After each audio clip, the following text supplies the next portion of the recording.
Today we are talking with the incredible David Coulthard, known for his outstanding F1 career with 13 Grand Prix wins and a smooth transition to broadcasting and business.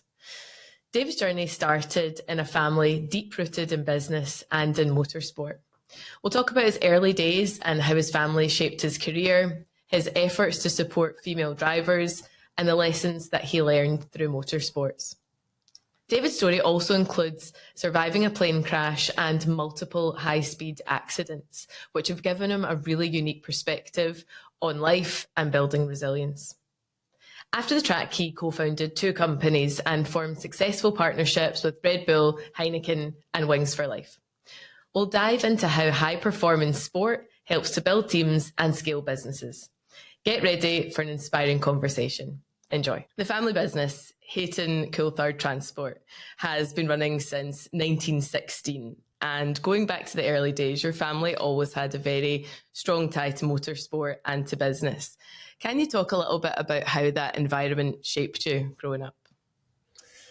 Well, I grew up in a small village in the southwest of Scotland, 30 miles from Dumfries. A little village was called Twynham, and I think there was about 350 people there when I grew up. And that's where the yard was. That's where the transport office was, and what was, at the time, I believe, when it was built, one of the biggest freestanding warehouses in Europe, never mind Britain.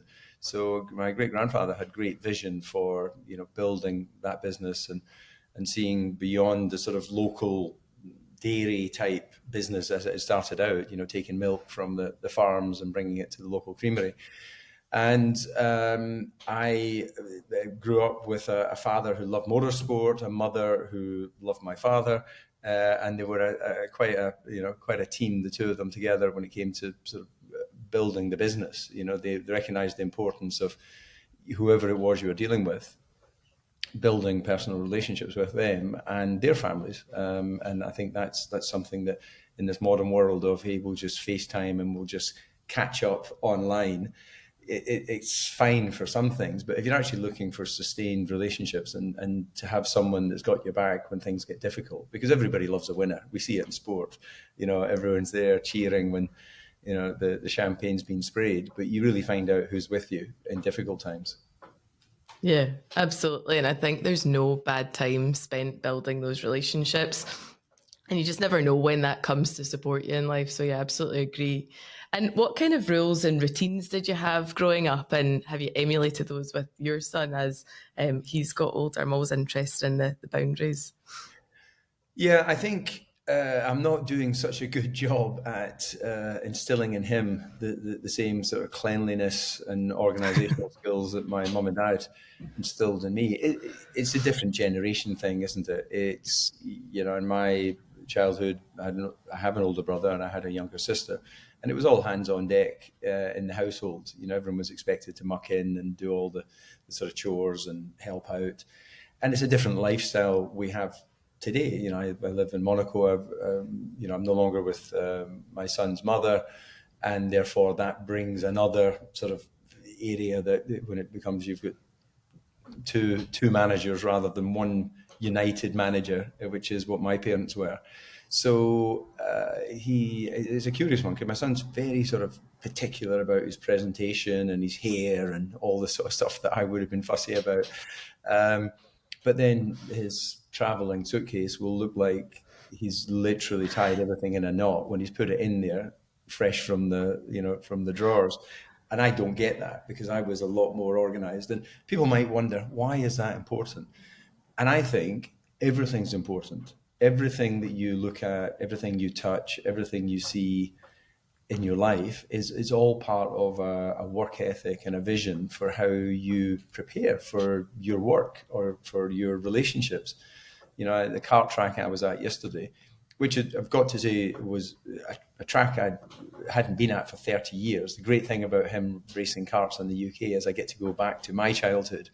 But anyway, this track was very nicely presented, considering it must be 40 odd years old. But then you get the classic thing where the younger generation will drop their ice cream, cups and crisp packets and bottles of juice. And I spend my time in between races going around picking up litter. And I just don't get it. I don't get the attitude. I can't walk past anything if something falls over in the house and I see it's fallen over, I have to go and pick it up, even if it's another room, because anything less than 100% is just cheating yourself and cheating the attitude you have for going about your business. Yeah, really, how you do anything is how you do everything. And I think that absolutely speaks to that.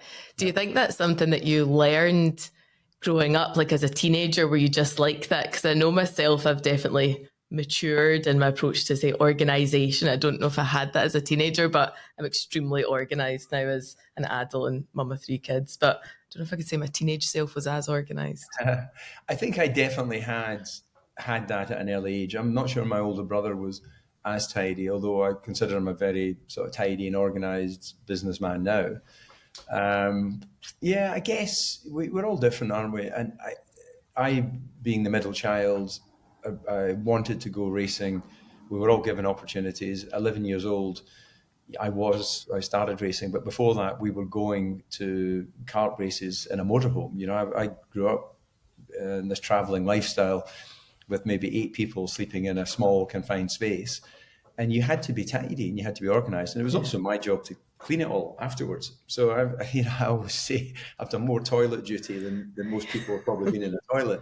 But again, it's just an attitude that I think you take through your life. You know, I'm 53, and I had no problem picking up other people's crap at the weekend and in between events, just tidying the trailer and cleaning things, because it takes only this. It does not take an intelligent person with a degree to be organized and tidy, but someone that can't see mess, what else can't they see? Yeah, I think that's a really good point, and it just makes you have a tidy mind. I think when everything's organised, you feel good. Okay, we can start whatever we're doing. So you mentioned your son has got into karting. Is that something that you encouraged him to start, or do you think it was part of the environment? And do you see the risk a little bit differently now it's your son behind the wheel? Yeah, I didn't encourage him into karting. He was a little bit later than what would have been the case had I done so. It was just something that a little fun kart that he wanted to go and play in as a young kid. And that progressed to the point where he decided he wanted to race. And he's always amazing, actually. I recall I was always very nervous about going racing. You know, it really mattered, and I was nervous, and I really wanted to do well. And I look at my son, he turns up on time, he seems pretty confident, win or lose, he's fairly chilled. He never looks nervous. And I'm thinking, I'm nervous watching him because something can happen. So I don't know, again, if it's this younger generation where they're just so, let's say, worldly, that they've seen virtually so many things that they're not as fearful. You know, again, being a village boy, I truly think that was an advantage to me, because I didn't know so much, and I knew I didn't know so much. And therefore, I just kept my distance from those more educated or more worldly people that probably would have just taken my time and been a distraction. You know, we were a tight little racing team.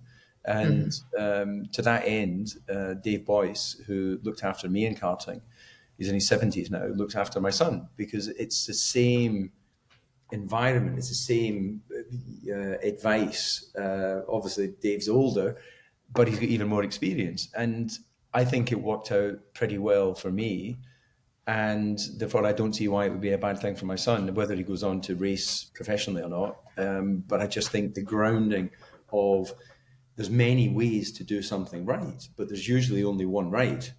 Yeah, absolutely. And I think that's so refreshing to see him come in with the confidence and still have the discipline and all the things that you need to do, but he will do it slightly different too. And what a special thing to be able to share together and have that experience. And he'll learn from you, but I bet you learn a lot from him and his style as he evolves through the sport.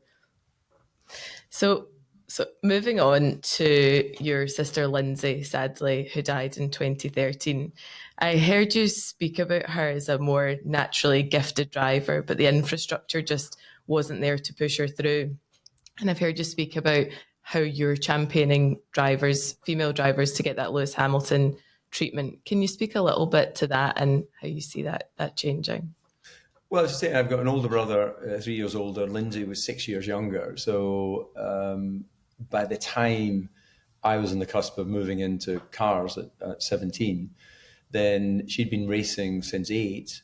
But it was really in, it's that sort of formative early years, and where it seems to be that girls and boys actually have that sort of crunch point, that point of do they have the hunger, desire to push through in towards cars or not, is in the sort of the puberty years.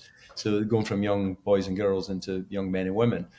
And I think historically there's been so few role model females that I guess a lot of the families or a lot of the women have thought, well, this has been fun, but there doesn't seem to be an example of how this can be a career. And then they stop doing it. Of course, there's been the occasional one that has had reasonable success. But in elite sport, reasonable is not what we're looking for. We're looking for exceptional. And the great sportsmen and women of the world that we can mention have risen to the top against thousands, tens of thousands, probably, depending on their sport, and stood out because they've had talent, they've had work ethic, they've had opportunity and all that sort of good stuff. So when I went into cars and Jackie Stewart signed me up to his son's team called Paul Stewart Racing, it all seemed like it was becoming real. It felt like it was becoming a potential career, where before I only ever looked at karting as a hobby. It was just a brilliant thing to do, and I enjoyed winning races and I enjoyed that whole journey. But I thought I'd work in the family transport business, not as a truck driver, because I wouldn't have had the patience for that. But I thought I'd be on the business side, the office, dealing with customers and things like that. But as it happened, I was reasonably good in the early stages of my car racing. And that meant that career became more of a reality. And the more that becomes a reality, the less time the family have to go racing with Lindsay, the more she's coming to my races. And slowly but surely, her opportunity kind of disappeared, because if you're not giving 100% commitment, somebody else will. And therefore, of course, the outcome's going to be as you would expect. And so Lindsay was always with me at many of my events. She had her own personal challenges. She dealt with depression, and she had weight issues, and she was a bright, intelligent woman who I enjoyed spending time with. She came to a lot of my events, and never once did she ever complain that I could have been, on this track had it not been for all the attention going on yourself. And so I always, I loved her, obviously, and then I loved her even more for her selflessness, to be on this journey as a family. And even my brother, who had no interest in racing, when I was in Formula One, would come to a number of the races. It was a family thing we all did at the beginning, and it was a family thing that we did when it became a professional career. And Lindsay was there, always on that journey. And sadly, she's not with us, but prior to her death, she had got married, had a child, and had been as happy as I'd ever seen her in her life journey. And it was just cut short. So in her memory, I want to make sure that any other young girls out there that got a chance or got a talent will be given the full grounding of advice to try and help support them. This is not a foundation of a pot of cash that's just going to scatterbomb out here. Everybody turn up, you'll get a cart and off you go.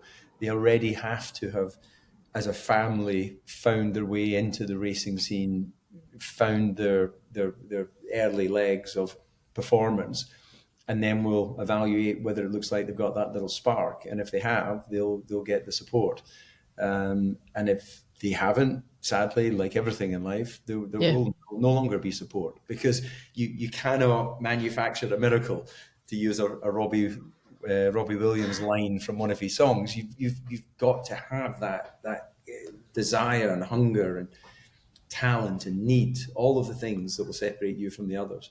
Yeah, that's an amazing story. And I think having that focused family, read recently that really so difficult in families when it's almost like a child-focused family or a parent-focused family, and actually doing those things as a family and deciding as a family unit and having that base level of support is how we build that next generation of female drivers. And something that I'd read about recently is the Charlotte Tilbury sponsorship of the F1 Academy, which is amazing to see. I'd read that there was 40% of F1 fans are female, but actually only 7% end up being drivers. And she's come in as a huge fan and was something that she'd always done with her dad. And these incredible cars and makeup touches, and it just looks like something that is really going to draw women in. And exactly as you say, you need the role models, and that comes with the brands as well. You need the brands that you think, oh, I identify with that, and that brings me in, and yeah, I can actually see myself there. So it is building that whole ecosystem. Is there anything else you think that will help improve that visibility for women in the sport, specific things that maybe you're seeing? Well, I was at a kart track yesterday in the Cotswolds, and there was a lot of young girls that were racing, which for me is just really encouraging. When I grew up, there was maybe one. You know, I really, it was just boys that were doing it, and I think that I think it's just changing over time. I think families, if their daughters are interested, you know, little speed demons on their bicycles, you know, getting the stabilizers off early. You know, there's always the early signs, isn't there? Some boys are cut out to want to be speed demons, and some girls are, and some boys are very timid and more thoughtful and reflect. You know, they're not. That's not their thing. So I think that you can't force somebody to enjoy something. You can create opportunity, but once you see they enjoy it, it really is really truly explaining what the steps are in terms of, it's not just jumping into driving. You've got to think about it, visualize it, prepare for it, live it. It's got to be all encompassing, because again, if it isn't for you and someone else has the same talent in the world and it is for them, who do we think is going to make less mistakes or be more focused or be more prepared? The one that just prepares, that thinks about it. Absolutely. So in many ways, it's so simple. It's so simple. And I think that one of the reasons why a few of my generation of Scots came through, you know, Alan McNish, a couple of years older than me, he raced in Le Mans many times, multiple winner, raced in Formula One, Dario Franchitti, tested Formula One, raced in America with great success, you know, a couple of years younger than me. We were a generation of grafters. You know, we were pre-internet, pre-distractions. During the week was preparing to go racing on the weekend. And as a whole family, you know, your own little tartan army heading down south. And if you'd driven all that way to London, it mattered, you know, and the focus was there. Yeah. And did you feel that pressure growing up? I've heard you speak about how binary the time aspect is, which is, again, so simple within racing. It's, you know, you make the time or you don't. What kind of pressure did you feel when the whole family was there and everyone's rooting for you and you've got a race? And how did you cope with that? Well, I think pressure is when you feel you're not prepared or you feel you're slightly out of your depth. For me, if I feel I've prepared for something, I don't feel pressure. I might get nervous, but those little nerves are about focusing the mind. It's adrenaline in its extreme form, and adrenaline can make people do, you know, extreme feats of strength or focus. So I felt a responsibility, but I felt a need. You know, it's what I needed, it's what I wanted. And I would harangue my family to be in bed around 9 o'clock on an evening. Can you imagine? Surrounded by a group of adults and you're putting them all in their bed at 9 o'clock. I needed my sleep for racing. I needed to wake up feeling rested. And we were a one team. I just happened to be the driving element of that team. So, I don't know, it just all felt that we had our responsibilities and there was trust and we did what we were supposed to do. So... Yeah. You know, the benefit of youth as well is you don't know what you don't know. So you don't know what could go wrong. You don't know how much it's really costing in terms of time and money. You know, I see with my son, we talk about testing Formula 4 and racing Formula 4. And you can see him trying to figure out when will the test be. And not one moment of his mind will think, right, where are the thousands of pounds that are going to be required? Where is that coming from? Because... like most kids, it comes from the bank of mum and dad. Yeah, and it's so hard to grasp that concept of money and what it takes to earn it. And I don't know if that's something you get until you actually start working yourself. That's definitely something we're trying to instill in our own children, but it takes a lot of work. And I don't think I sort of learned to not be selfish until I had my own children. And then I understood. I said thank you to my parents a lot more for what they'd given us. Yeah. So I've read so much about you recently and heard you speak, which was fantastic. And you have had such a wide range of experiences and events in your life, like a spectrum that people will maybe never even get to in their lives. And that goes from a really tragic plane crash where sadly both pilots lost their lives, to high-speed crashes, to Grand Prix wins. The spectrum is absolutely huge. And I just wondered if you can give any colour around that and how those real life-changing events have impacted you and your overall approach to life. Oh, I wish I could. I wish there was one sort of, one sort of sentence that would say, "Oh, it did this." I didn't know I was born.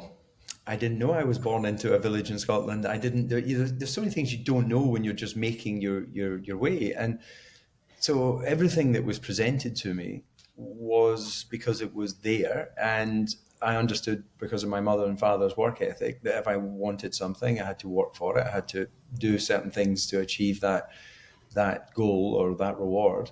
So life actually has felt very straightforward in many ways. And the fact that I've ended up traveling the world for 30 years now on an annual world tour, I'm not even sure the Rolling Stones have done it consecutively 30 years.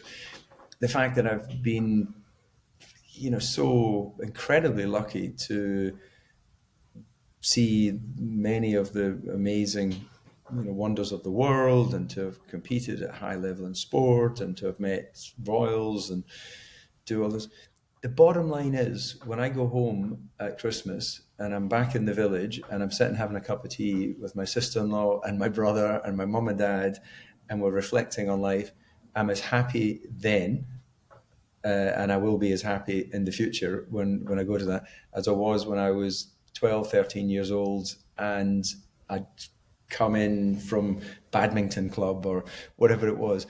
I've always been a thankful and happy person. So I don't feel that that journey has given me a better life. And again, my brother's a perfect example. He runs the family transport company, lives beside where he grew up. He's got his 3 kids, and my brother is happy and wonderfully so. So I think it goes to show you can come from the same area, do 2 completely different journeys of life, and at the end of it, if at your core you're satisfied, you will be a happy person. Some people are just not happy.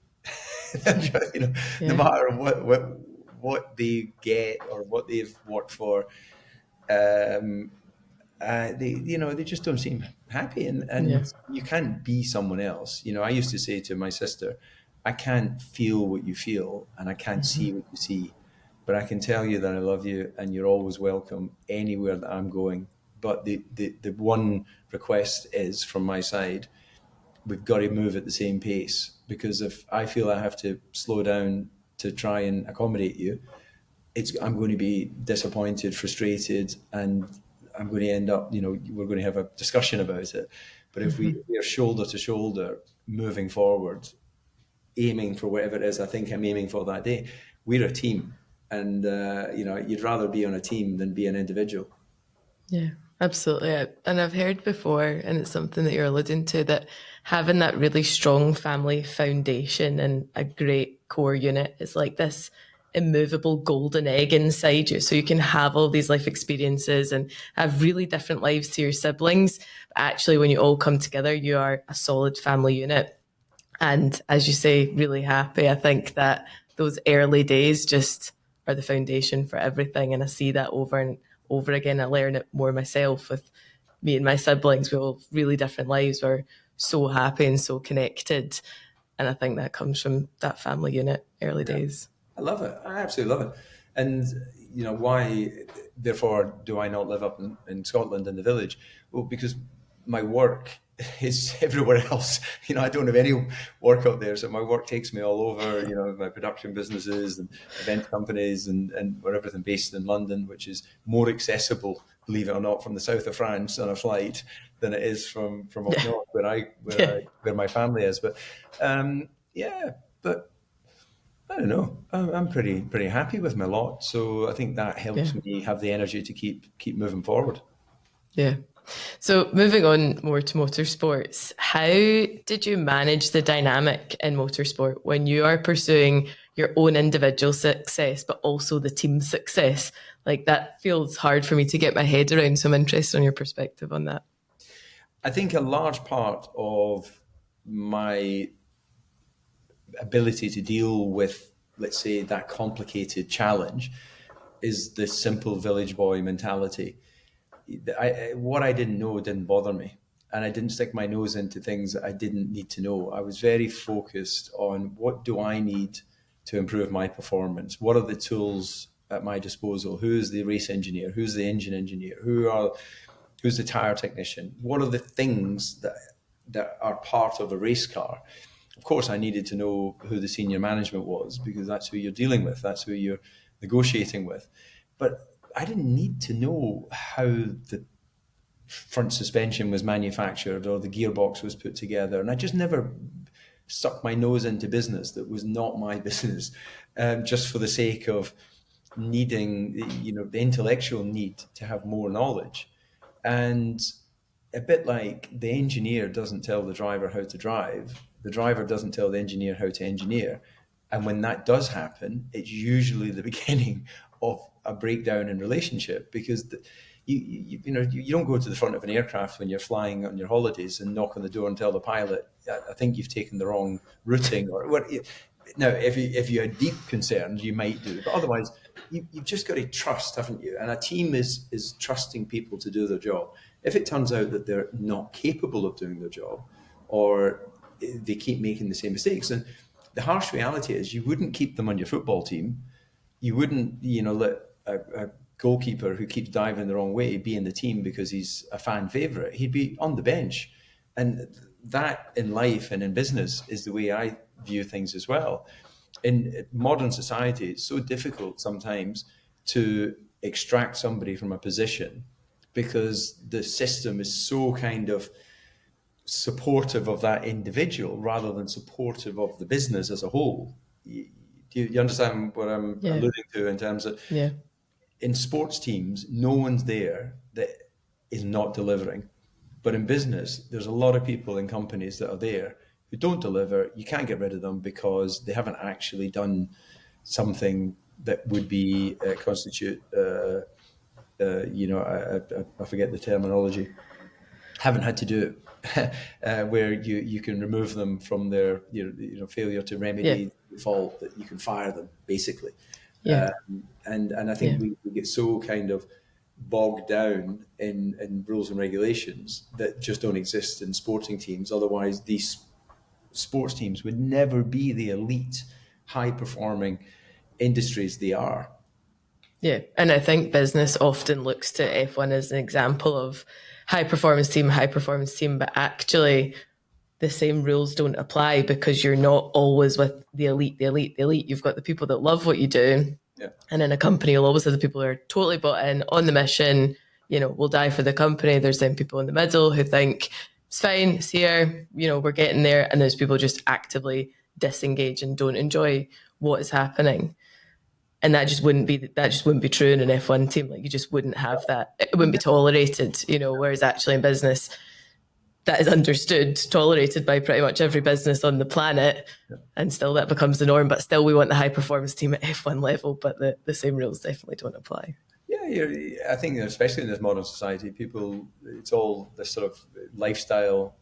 I can see a lifestyle digitally that I want, but I don't want to actually do the work. I just want it to be gifted to me. And I know there'll be those that would listen and go, yeah, but it's easy for you when it appears that you've lived through a growth period in your life and a successful period in your life. But I had all the tough times. I had a brilliant family, more love and more discipline than I could ever have needed. The discipline sign was like, sometimes you're like, bloody hell, mum's a bit angry. But then you a household, a husband, and 3 kids to bring up, as well as being part of a business. That would stress out any normal person. So when I look back at the journey, it was a fairly simple journey. A lot of sleeping on sofas and sharing houses with mechanics. And even when I arrived in Formula One, I was earning £5,000 a race, which is a huge amount of money to many people.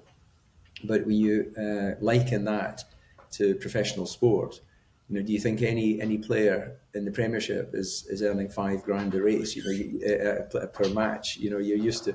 But this was all part of. Did I want it? This was Sir Frank Williams, who went to St Joseph's College in Dumfries, although he was from up in Tyneside. He was canny, and he was gauging whether my commitment was about driving or whether my commitment was about the financial side. Yeah, and also, of course it's easy to say when you've had decades of success now, but that was decades of consistency, hard work. There wasn't the rewards, dealing with the failures, coming back again. And actually, if you said to people, okay, yeah, you can have the success, but it's going to be in 20 years. Like, do you still want to do it every single day? You don't see those shortcuts, on social media. It's just the end product, but you don't see, like, now we're 13 years in business and it's been bloody hard along the way. But, and you've said to us, okay, you'll have this in 13 years. This is what you've got to go through. But we didn't think about it like that. We just did day in, day out, keep showing up, even when all the hard stuff happens. So I think social media has created a huge amount of unrealistic expectation on how long things actually take to get there. Yeah. And we want everything really, really fast, and we're disappointed when we don't get there. So yeah, I think it's great to highlight the discipline and the long term that you need to get there. Yeah. So moving on to successes after all of those, that hard work, you won 13 Grand Prix, 62 podium finishes. Is there any of those that really stand out for you? And are there any behind the scenes stories you can share with us? See, again, this is, I sometimes think I'm a typical dour Scot in that I've never really been good at holding on to amazing memories from the past and then bringing them to life and sharing with others. I think I kind of go, well, that happened on that day, and it seems such a long time ago. But if I delve deep in my memory, because it's definitely nowhere near the forefront of my memory, then of course winning your first Grand Prix is something which is a realization. And if I watch a video of that, which occasionally will pop up online, I look pretty happy. I also look like a kid, and I look pretty shy as well, which is all pretty much the case. I was quite naive when I was in my early 20s. I sort of became a bit more confident as I got older, and then the plane crash when I was 30 definitely was a sort of life-changing, who are you, what are you doing, what are your goals, and that sort of thing. In terms of, I was not the best Grand Prix driver, but I was a hard worker, and that, I think, is what kept me in Formula One for quite a few years. Because the team, they can feel that, they can sense it, they can tell when somebody cares, when somebody turns up with energy and passion and gets back up again off the ground when you got knocked down. So working with a team is the thing that I love most out of all of that, actually. I could say Magny-Cours 2000, beating Michael, the race where I gave him the wanker sign and then gave him middle finger, was not my proudest. Iconic. Yeah, not my proudest. But it was what I felt at the time. I was pissed off. He was overly aggressive. He was good enough. He didn't need to drive like that. But it was in the same way that don't be surprised if the tiger bites you. Certain things, it's just their animal instinct, their animal makeup. So, beating him there was a huge sense of achievement. And I think on moments like that, I was world class, but there was the inconsistency to my performances, which didn't allow me to be at that level all the time. So, yeah, a hell of a journey. It takes me back to when I was a teenager. I wanted to race against foreigners. And by that, it meant I wanted to race outside of Scotland. I wanted to race outside of England. I was curious about Europeans and people, from other countries around the world. And in the end, it doesn't matter where we're from. If you've got a gift or a talent for a given sport, it doesn't need a voice, it doesn't need a language, it doesn't need a religion, it doesn't need anything. It just needs you doing what you do. And at the end, I've raced against foreigners from all over the world, and we can travel around a racetrack at over 200 miles an hour, and by the end of it, be separated by a few hundredths of a second, because it's just human endeavor. So sport, again, enables us to just embrace human talent and human differences in talent, and it doesn't involve politics and debating and, I don't like this because you said that, and all the things that hurt people's feelings. Getting kicked on the shins is a real reason to not like somebody on the football field, or in hockey. God, I only ever played hockey a couple of times at school, and against the girls' team, and they were brutal. So you learn very quickly to, what sport works for you. Yeah, it's a great leveler, I think, sport. And like you say, I think so much of our division comes from not knowing each other, not taking the time to get to know each other. And actually, if you learn about people through sport first, you have a lot more patience for a deeper understanding and getting to know each other better. So moving on to business, you have since gone on to have a highly successful career in broadcasting and business, and created Whisper TV and Velocity Experience. What gap did you think these filled? And then what have you got out of being on the more creative side of sport? Well, they simply are born out of the fact that when I retired in 2008, I'd already signed a contract with BBC, started working with BBC, who, clearly huge broadcasting corporation. And it felt to me they didn't have the same team effort. It had a bunch of talented people who came together to produce shows, and then they would leave again. I missed that team. I missed that debrief of how did we do, what can we do better, what where was I out of position, I couldn't hear the count, we've got to be better at that. If you come from a space of trying to achieve perfection, anything less than that feels like not really caring, and I care too much. So that grew into Sunil Patel, who was a producer at the BBC, Jake Humphrey, who was the presenter with me at BBC. They're both highly driven, highly talented individuals who had a similar, understanding and belief about what a team is. And that's, ultimately how we all came together. Whisper was born, and it's filled exactly the area that we all envisaged, which is we are going to operate like a sports team, but we also happen to be a production business. And I think that work ethic, that vision, that all hands on deck, we don't have any of this, oh, that's not my job.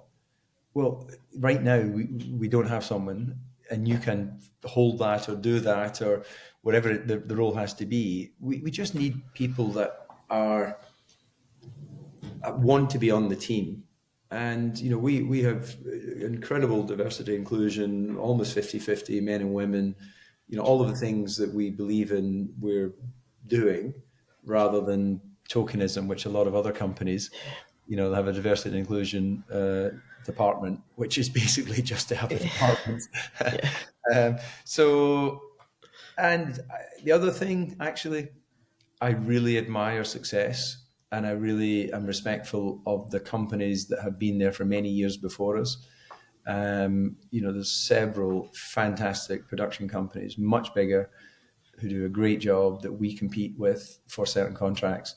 And I will never lose my respect for what they've built, what they do, and never assume that we are better, because the judge of that ultimately is the result of your, not only the product you put out, but the people that want to stay with you longer term, and the people that want to come and join the team because they see something, they hear something.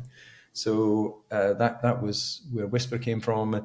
And Velocity, my partner on that is Guy Horner, who is the brother of Christian Horner, actually. And I knew Christian since we were in karting, so long before Formula One. Guy I met, obviously, through Christian. and he already has a very successful business, a group of companies called TBA. And originally I was looking at a sort of subdivision of Whisper and doing Whisper events. But what became clear was that that would have diluted where our core skills were. And in the end, partnered with Guy, creating Velocity, which was the vision to be motorsports focused and to target all of the great motorsports opportunities that are out there. And today we work with Formula One, Formula E, Extreme E, E1, a lot of electric series, actually, when I think about it, and no bearing on the event we do, and various other contracts and brands as well, like Patron, Puma, companies like that. And it's great. And it's really great to see how the team have built that, because in the end, I can have the idea and desire, but the team need to have the skills to deliver. Yeah, absolutely. And do you see business? I've heard you speak about maybe mistakes in sport are so defining, and actually in business or broadcasting, you get more of a chance to correct and to go again. Do you see business as more of an infinite game that you can keep on improving over a much longer period, or do you think you've just matured in your approach to mistakes and how you course correct these things? I think I probably have a fairly young Scottish mind approach rather than some sort of big strategic approach. I just follow what feels right. And that's what I did when I was younger. I have adults around me to do the adult things. And I think that my role is to believe in what I feel and what I see. And again, as I said at the beginning, there's many different ways to do something right, but there's normally only one right. So if I can see people doing things wrong with no real chance of getting to right, that's just mindless waste of time, wasting everybody's energy. We've got to work as a team to find a solution. I have no problem somebody showing me a more efficient way to get to where it is we're trying to get to. And again, I have an open mind and trust in people to have experiences and knowledge that I don't have. But you've got to have a vision for what you're trying to do and a destination. So, and if you get there and find it wasn't quite enough, then no problem. Reset, get the GPS reset and get yourself a destination. Yeah, and I think that's how you have that long-term success. And you're right, it's optimizing the team for agency. Mistakes happen, okay, fine, as long as the same mistake doesn't keep happening, but empowering that team, especially when you have a substantial team, that's how you're going to actually get things done. So my last question is something that we ask all of our guests, and it is the one question that you wish more people would ask you? And what would your answer be? You have a very varied set of things people could ask you. I think I've been asked so many questions in my life. Not being asked a question is quite a nice thing. Because I'm in that situation where, with a little bit of recognition from telly, sometimes people get nervous and embarrassed, and they in trying to just ask for what they want, they kind of make it awkward for themselves and for me. I'm very satisfied with where I am in life. I don't have this political need to want to rally troops. People that get me. The people I get them. I don't want to swim against the tide. I'm not going to fight with people to try and get where I think I can get with it, just avoiding them. Yeah, that's fair. So it doesn't answer your question at all. And I'm sure ask you less questions is maybe what you need at this stage. Well, I'm sure you've had lots of intellectuals giving you really, really important and meaningful answers. But I just think each day we need goals, don't we? We need goals. So if someone's on the team, people asking me, what's the goal, what's the target, then I'm quite happy with that, because then it shows they're already thinking. People who wait for you to, tell them, right, we're going to do this, but not being proactive. Yeah. You're going to have to ask me, that was a brilliant question. You're going to have to ask me a less brilliant question so I can at least answer it. What is the one message you would put, if you could guarantee that everyone in the world was going to see this message and you could put it on a billboard and it's your one thing you want everyone to know, statement or quote or philosophy, live your life by. It would just be, one of the old tried and tested variations that I'm sure are in every country, but they all do unto others as you would do unto yourself. I've said to my son since he was a wee boy, if he's polite and respectful, he will get almost everything he works for. Yeah. He'll not get everything, but he'll get almost everything that he works for. If you're a dick and you're rude and you're lazy, I don't get it. Why? What do people expect if you're all of those things? And I totally understand and know from working in media, I'm not everyone's cup of tea. There's a lot of people that don't warm to me, don't like me, probably hate me, and all of those good emotions that we can all have. But I genuinely come from a heartfelt family of, wanting to help others that are not so fortunate. Some people you just can't help because they're stubborn or whatever, and you've got to leave some people along the way, in business and in life, because they're going to bring you down. So I'm not a holier than thou type. I'm not perfect, but I know what my job is, and I like being part of teams, and the teams I like being part of are the ones where the people have got a basic motivation to get up and be there ready to tackle the day. Yeah. And being authentically yourself. I see that, how you come across and how you speak to people. And that is, I think, something that is to be really proud of, is that you're authentically yourself, true to yourself, and that radiates. And thank you for the time. It's been brilliant. I really appreciate it. Thank you, David. Thanks for listening to this week's episode of Tag Lab. I really hope you enjoyed it. Please make sure that you subscribe by hitting follow on whatever podcast platform you listen to so you can get the latest episode. Thanks.